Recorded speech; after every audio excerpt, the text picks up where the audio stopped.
It was 1971. Across Detroit, horsepower had become an obsession. Every major automaker seemed locked in an arms race, chasing bigger numbers, higher compression ratios, and quarter-mile glory. Chevrolet had the legendary 350. Ford was pushing the Boss 302 and Cleveland V8s. Chrysler had the mighty 340 and the fire-breathing Hemi. Magazine covers were filled with burnout photos and outrageous horsepower claims. Everyone wanted the fastest engine on the street, but hidden in the shadows was a small company from Kenosha, Wisconsin, building an engine that wasn't trying to win the horsepower war at all. It wasn't the loudest, it wasn't the fastest, and it certainly wasn't the one teenagers hung posters of on their bedroom walls. Yet decade after decade, while many of Detroit's greatest performance engines wore themselves out, overheated or disappeared from the roads, this overlooked V8 simply kept running, hundreds of thousands of miles, through freezing winters, across scorching deserts, in muscle cars, family wagons, pickup trucks, and Jeeps that climbed mountains most sports cars could never reach. Most people have never heard its story, because while other engines became legends through racing victories and magazine headlines, AMC's 304 V8 earned something far rarer: trust. And that's exactly why enthusiasts still hunt for them more than 50 years later. But what almost nobody knows is that this dependable reputation wasn't an accident. It came from engineering decisions that looked boring on paper but proved brilliant in the real world. At a time when everyone else chased maximum horsepower, American Motors Corporation quietly built one of the toughest small-block V8s Detroit ever produced. The real story begins long before the 304 itself ever existed. By the mid-1960s, American Motors Corporation found itself in a difficult position. Compared to General Motors, Ford, and Chrysler, AMC was tiny. It simply couldn't outspend the big three on research, marketing, or racing programs. Every dollar mattered. Yet the market was changing. Young buyers suddenly wanted V8 performance. The muscle car era was exploding, and six-cylinder economy cars were no longer enough to attract attention. If AMC wanted to survive, it needed engines that could compete without bankrupting the company.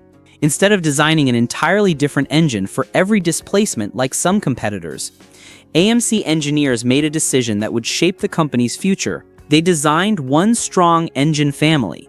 Introduced in 1966, AMC's new thin-wall cast-iron V8 replaced the older Gen 1 engines. It was lighter, more compact, and far more modern. Most importantly, every version shared the same basic architecture. Whether it displaced 290, 304, 343, 360, 390, or eventually 401 cubic inches, the engines used the same block dimensions, the same 4.75-inch bore spacing, nearly identical external dimensions, and many interchangeable components. That decision dramatically reduced manufacturing costs, but it also created something unexpected. Even the smallest engine benefited from a block originally designed to survive much larger displacements. Think about that for a moment. The 304 wasn't built from scratch as an economy V8. It inherited the same heavy-duty DNA as engines producing far more power, and that would become one of its greatest strengths. But there was another challenge waiting around the corner, one that nearly every American automaker would struggle to survive. When the AMC 304 officially arrived for the 1970 model year, America was standing on the edge of enormous change.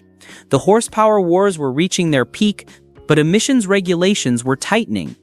Insurance companies had begun charging enormous premiums for high-performance cars, and within only a few years, the oil crisis would completely reshape what buyers wanted from their automobiles. Most manufacturers responded by trying to squeeze ever more horsepower from increasingly stressed engines before regulations shut the party down. AMC took a different path. The new 304 measured exactly 304 cubic inches, or 4.98 liters. It achieved that displacement using a 3.75-inch bore paired with a 3.44-inch stroke. Those numbers placed it squarely in the small block category, but they also created a remarkably balanced engine. The bore wasn't excessively large, the stroke wasn't unusually long, neither dimension pushed the limits of the block. That meant lower piston speeds, reduced stress on connecting rods, and excellent long-term durability. Early versions carried compression ratios around 10.0, 1, producing approximately 210 gross horsepower and around 305 pound-feet of torque. After the industry switched to net horsepower ratings and compression ratios fell to accommodate lower-octane unleaded fuel, output dropped to roughly 150 horsepower, depending on the model year. On paper, those later numbers looked disappointing. Critics dismissed the 304 as slow. Magazine comparisons favored Chevrolet's 350 and Ford's 302. The headlines focused entirely on horsepower, but owners were paying attention to something else. Their engines simply refused to quit. Thousands of drivers discovered they could abuse a 304 every day, tow trailers on weekends, climb rough trails in a Jeep, and still expect it to fire up every morning without complaint. That kind of reliability doesn't happen by luck. It comes from engineering, and hidden inside the 304 were several design choices that most people never noticed. Choices that would quietly separate it from many of its competitors. But there was one component, buried deep inside the engine block, that may have mattered more than anything else. And once you understand how it worked, you'll understand why so many AMC owners still swear by the 304 half a century later. That secret started with something almost no one ever talks about: oil.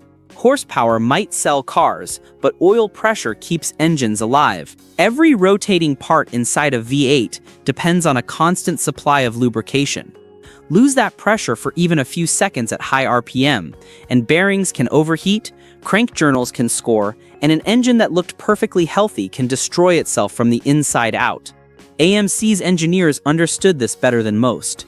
Instead of chasing exotic solutions, they focused on keeping the fundamentals right.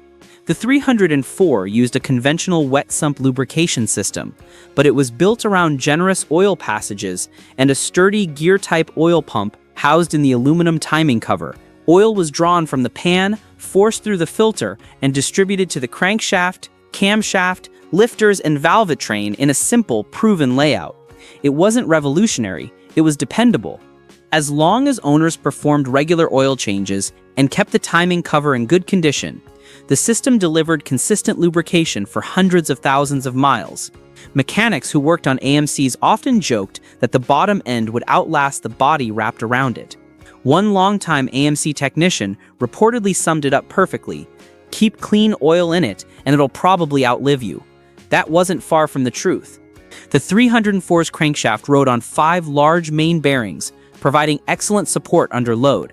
Connecting rods were robust enough for everyday abuse, while hydraulic lifters automatically maintained valve clearance, eliminating the constant adjustments many older performance engines required. The camshaft itself was relatively mild. Some enthusiasts criticized that decision, but AMC wasn't building a race engine. It was building an engine that could idle smoothly in traffic, tow a trailer on Saturday, and still start on a freezing Monday morning. And that's exactly what it did. Then there was the block itself. Remember how the entire AMC V8 family shared one basic architecture? That decision paid enormous dividends for the 304, because the same basic casting was engineered to support engines all the way up to 401 cubic inches. The 304 lived a comparatively easy life.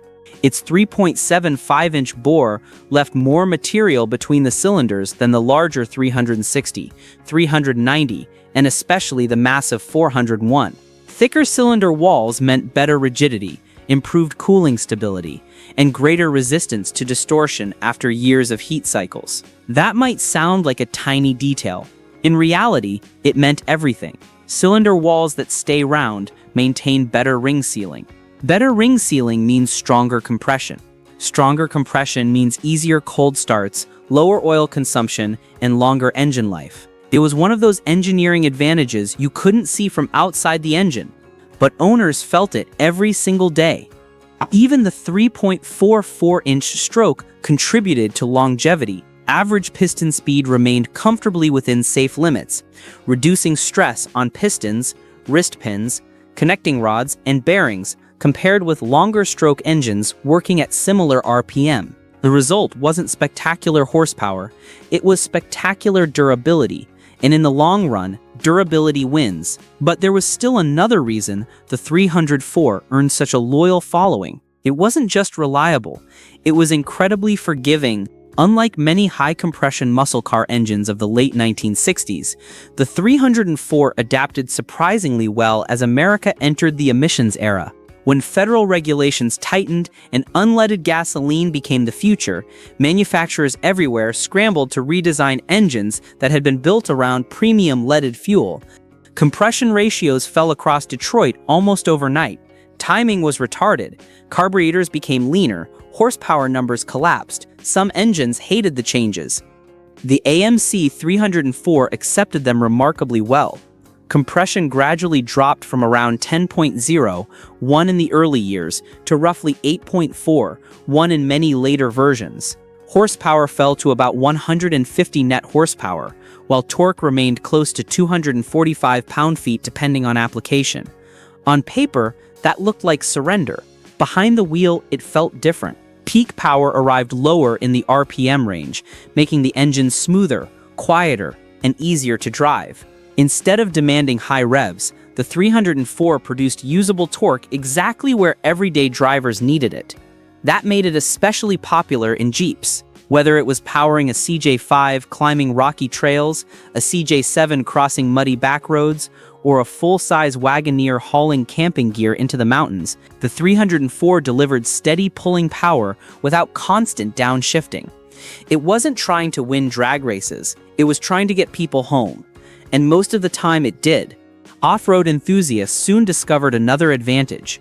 The engine's compact external dimensions made it easier to package inside Jeep engine bays while still leaving room for cooling systems, steering components, and service access.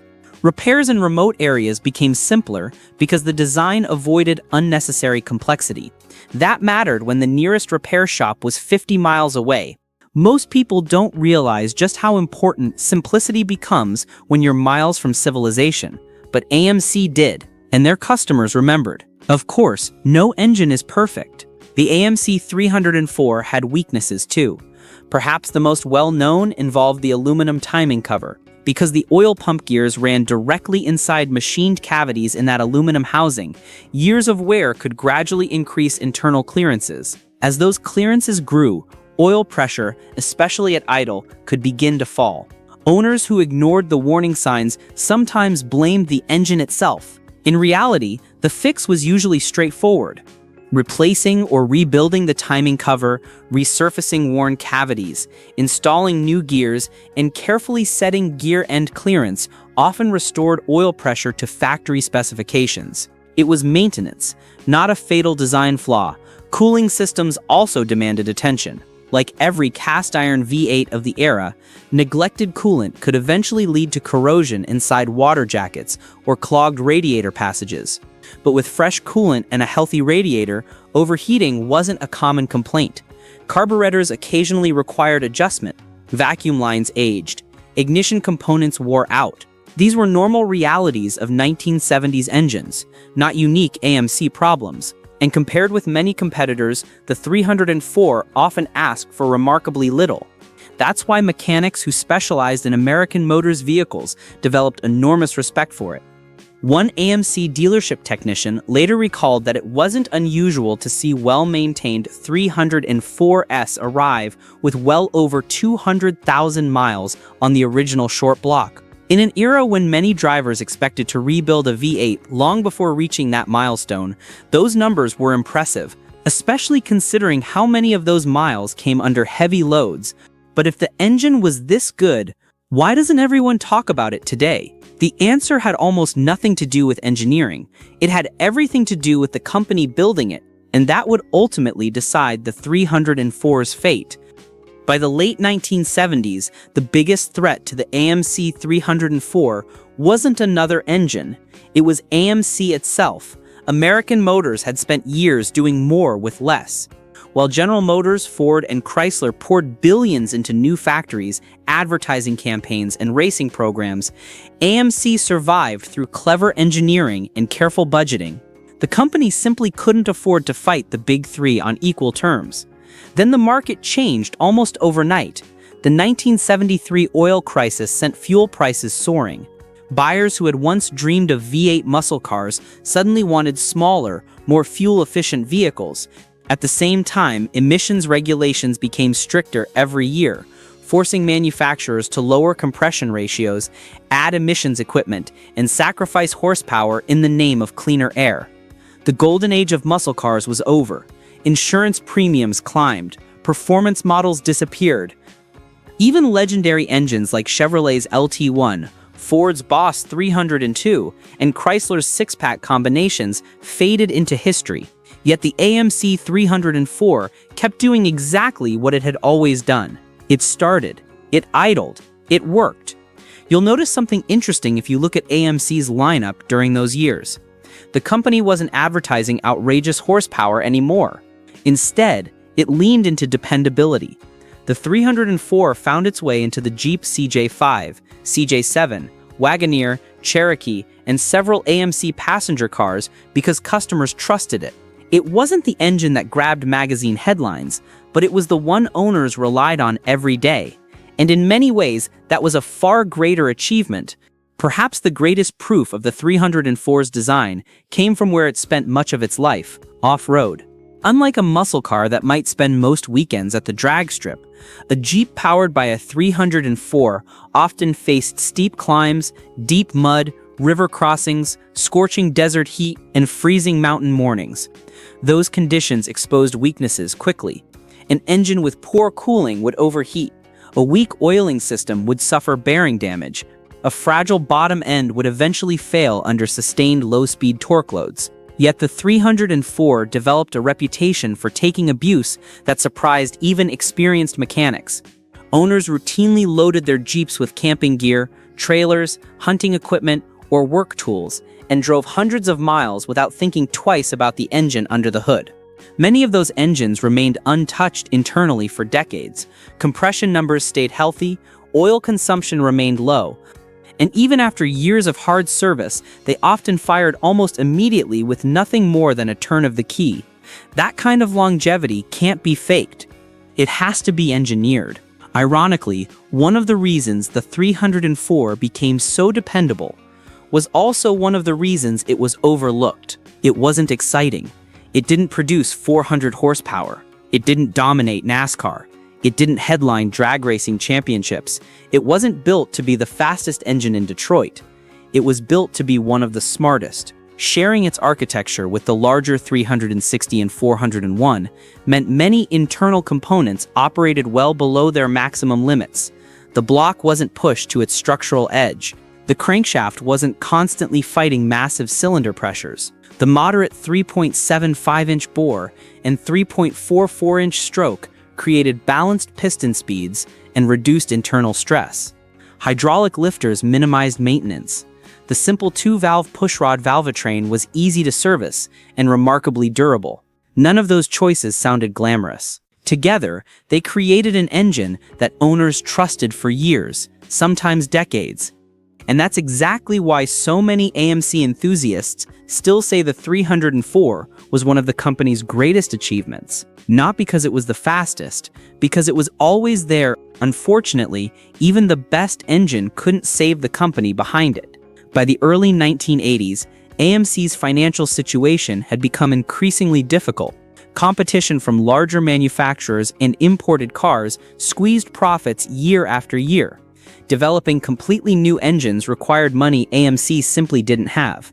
Instead, the company focused more heavily on Jeep, the one division that consistently attracted loyal buyers. That decision helped keep AMC alive a little longer, but only a little. In 1987, Chrysler acquired American Motors Corporation, largely because it wanted Jeep's growing success. Production of AMC-designed passenger cars came to an end, and the company's famous V8 family, including the Dependable 304, was quietly retired. The last 304S left the factory without fanfare, no celebration, no farewell advertisement, no victory lap, just another dependable engine reaching the end of its production life. It had served for nearly 2 decades, powering everything from compact performance cars to hardworking four-wheel drives, asking for little more than regular maintenance in return. And then it was gone. You might expect a forgotten engine to disappear from history.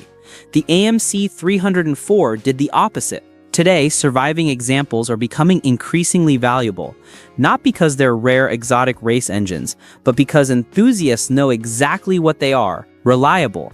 Original AMC-powered Javelins, Hornets, Gremlins, Spirit AMXs, Jeep CJ5, CJ7S, Wagoneers, and Cherokees equipped with factory 304 V8s continue to attract collectors who appreciate authenticity over headline horsepower. Engine builders also respect the platform because the 304 shares so much DNA with the rest of AMC's V8 family. Replacement parts remain available. Aftermarket support is surprisingly healthy, and many engines can still be rebuilt rather than replaced. Some owners leave them completely stock, preserving the smooth character that made the engine famous.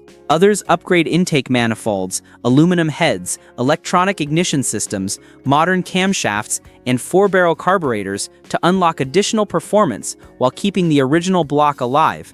That's another testament to the design. Half a century later, people are still investing time and money into engines Detroit largely forgot. So why does the AMC 304 still matter? Because it reminds us that greatness isn't always measured by horsepower. Sometimes it's measured by how many engines are still running 50 years later. While competitors chased bigger numbers, AMC quietly built a small block that valued balance over bragging rights. Its 304 cubic inches, 3.75-inch bore, 3.44-inch stroke, rugged block, 5-main bearing bottom end, and simple serviceable design created an engine that earned something far more valuable than magazine headlines. It earned its owner's confidence, and that's a legacy few engines can claim. The AMC 304 never won the horsepower war.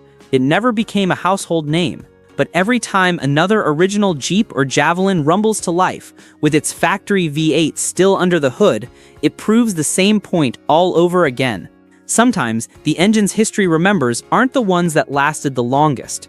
If you enjoyed uncovering the forgotten story behind AMC's 304 V8, let me know in the comments which overlooked Detroit engine deserves the spotlight next. And if you love deep dives into the engineering, history, and hidden stories behind America's greatest machines, make sure to subscribe so you don't miss the next chapter.